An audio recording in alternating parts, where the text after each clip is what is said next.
berdasarkan peraturan Menhan sebenarnya direksi Asabri itu wajib melaporkan hasil investasinya itu kepada pengawas secara rutin triwulan, semester, dan tahunan.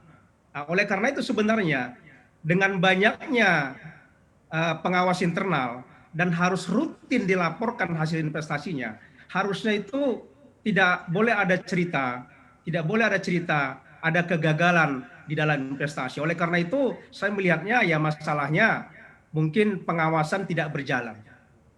Jelas ini pengawasan tidak berjalan atau ya mohon maaf mungkin yang mengawasi kurang mengerti kali mengenai investasi yang dilakukan oleh Asabri. Mungkin itu sementara. Ya, ya.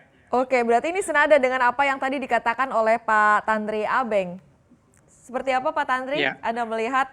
Ya, jadi saya kira kalau memang peraturan Menhan itu diikuti sebenarnya nggak bisa rugi, sama sekali nggak bisa rugi begitu ya.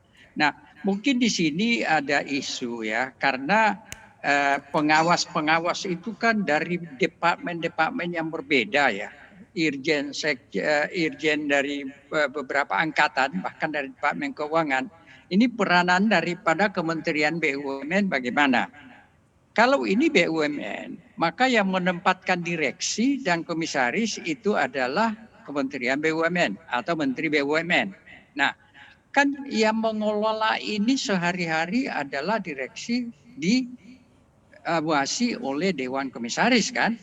Jadi menurut saya barangkali yang paling penting harus dibenahi, diperkuat adalah justru jajaran direksi dan komisaris. Tapi ini kan ada lagi pengawas di atasnya. Ya mungkin perlu dipertanyakan, barangkali terlalu banyak pengawas sehingga tidak jelas akuntabilitasnya. Siapa sih yang bertanggung jawab? Terkadang kalau terlalu banyak yang bertanggung jawab, tidak ada yang tanggung jawab gitu. Itu barangkali salah satu isu yang perlu kita address ya. Tapi saya kembali mengatakan, selagi direksi dan komisaris ini tidak melakukan tugasnya ya, betul-betul duties and responsibility-nya, ini potensi penyimpangan pasti akan terjadi. Karena betul kalau Pak Marpaung tadi mengatakan ada 3 sumber di mana mereka bisa investasi, sumber-sumber itu tidak ada yang rugi gitu. Jadi berarti ini kan penyimpangan. Dan kalau ini penyimpangan, mestinya pengawas sudah bisa deteksi mulai dari Dewan Komisaris sampai kepada pengawas-pengawas angkatan yang begitu banyak. Mungkin yang jadi masalah adalah tidak jelas dari pengawas ini yang betul-betul accountable siapa tuh. Yang ini mungkin perlu dibenahi dan bagaimana peranan Kementerian BUMN dengan pengawas-pengawas yang ada di lingkungan Menhan. Itu barangkali organisasinya yang perlu juga dibenahi. Selain tadi saya tetap mengatakannya direksi komisaris ini harus dibenahi. Kalau tidak kan mereka yang eksekusi. Nggak akan terjadi kerugian itu, penyimpangan itu, penyelewengan itu. Kalau bukan direksi melaksanakan itu gitu.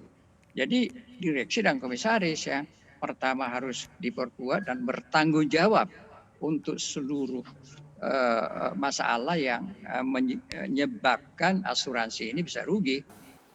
Jangan lupa install aplikasi CNBC Indonesia di App Store maupun di Play Store untuk mendapatkan informasi dan perkembangan terkini dari berita-berita ekonomi dan bisnis.